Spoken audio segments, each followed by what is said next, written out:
All right, so the last video I showed you how to solve this by graphing. That's what we did. All of those equations there could have also been solved algebraically. Okay, so what that means is substitution.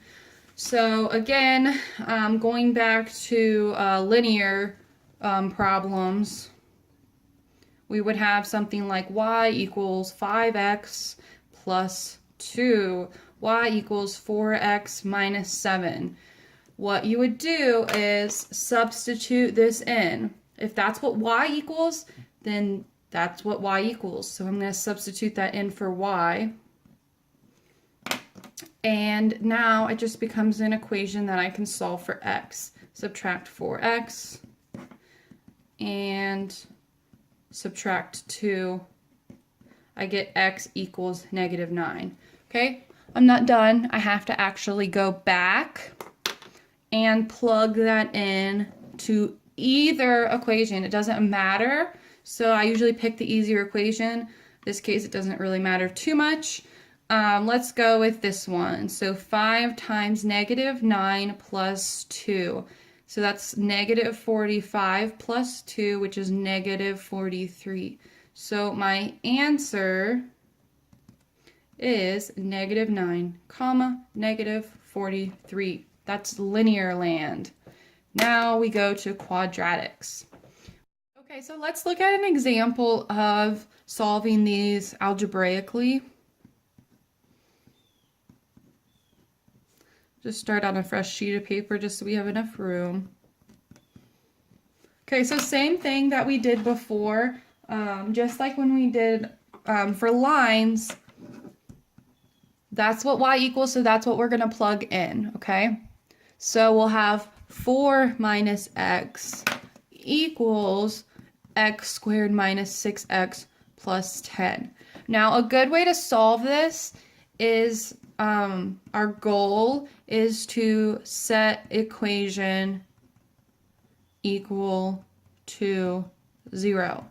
Okay, we don't want to change the equation, so we're going to have to do this very carefully by adding x, because we want to get rid of x. That's going to make this -5x. Whoops. And then we're going to bring down our 4, bring down the 10, and then here, subtract 4. 0 equals x squared. This mess here, that's supposed to be -5x. And this would be +6.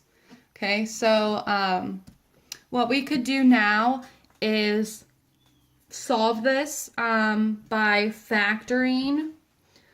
Because we know that the factors of 6 are 1 and 6 and 2 and 3.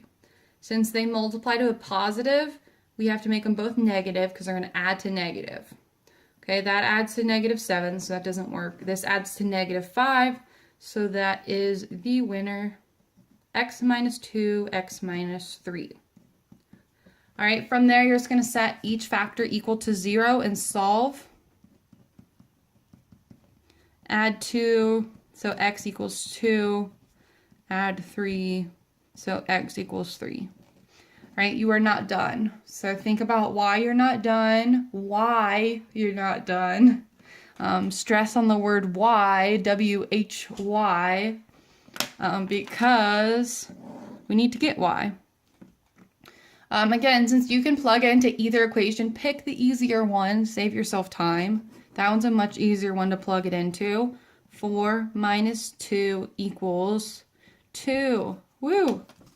4 minus 3 equals 1. Basic math here. That's good. All right, so then our final answer, we've got to list these as an ordered pair. If that's x and that's y, that's 2, 2. And this one would be 3, 1. Okay, so this is how you would do it by substitution. Okay, so your next question would probably be, are they always going to have 2 solutions? So remember what we discovered, they either have 2 solutions, 1, or no solution. Okay, so let's see if you can figure out what this one's going to have. All right, so for this one, let's write this down. It is y equals x squared plus 2x plus 4, and y equals x plus 1. Same start, substitute that in for here, set it equal to 0, and see if you can factor it, okay? So if you feel like you want to try it, pause it. This is still kind of new, so maybe just follow along with me here. So if I plug that in, I'll have x plus 1 equals x squared plus 2x plus 4. Now I want to get to my goal and get this whole thing to equal 0. So I'm going to subtract 1.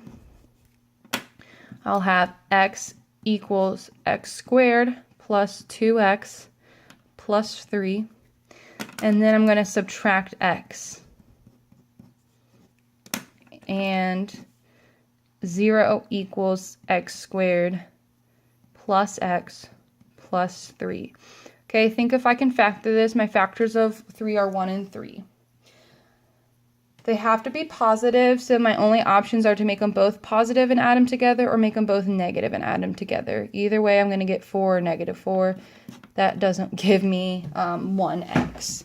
So what we're going to have to do is, so we know we can't solve by factoring. We could do the quadratic formula. So this was good review. Negative b plus or minus b squared minus 4ac all over 2a. Okay, what is a, b, and c? In case you didn't learn this, a, b, c. A is 1 because there's not a coefficient, so we know it's 1. C is 3. So here, negative b, I'll have negative 1 plus or minus 1 squared. I would get in the habit of always putting parentheses around that. That's just to make sure that if it was negative, when you square it, it's going to become positive.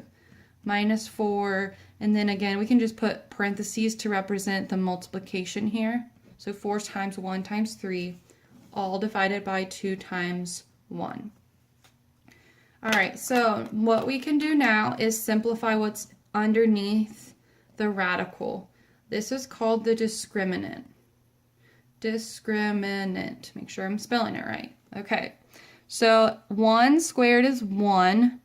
4 times 1 times 3 is 12. 1 minus 12 equals negative 11.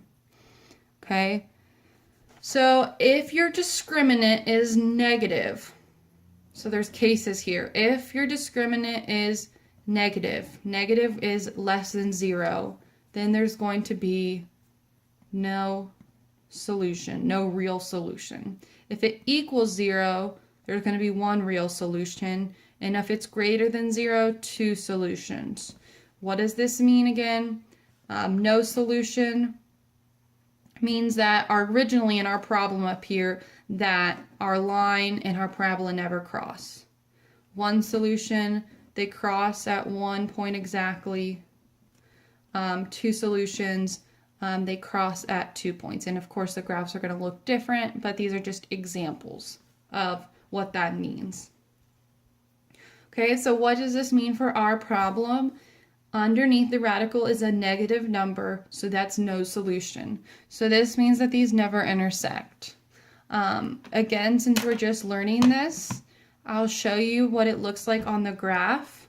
So clear that, clear that. So x squared plus 2x plus 4 and x plus 1 graph. Okay, so let's get some good lighting on that so you can see that they never intersect. So that means that there's no solution because there's no intersection point. And we showed this algebraically by showing that the discriminant is negative. Okay, so now let's look at one more example where there's one solution. Okay, so go ahead and write this problem down. This is going to be our one with one solution.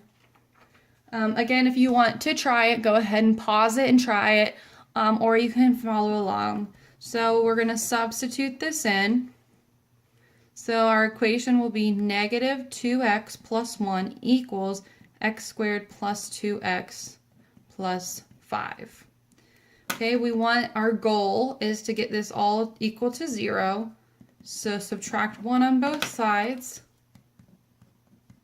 And that will give us positive 4. And then we're going to add 2x on both sides. Okay, now we will have 0 equals x squared plus 4x plus 4. Okay, so now our first question you want to ask is, can I factor this?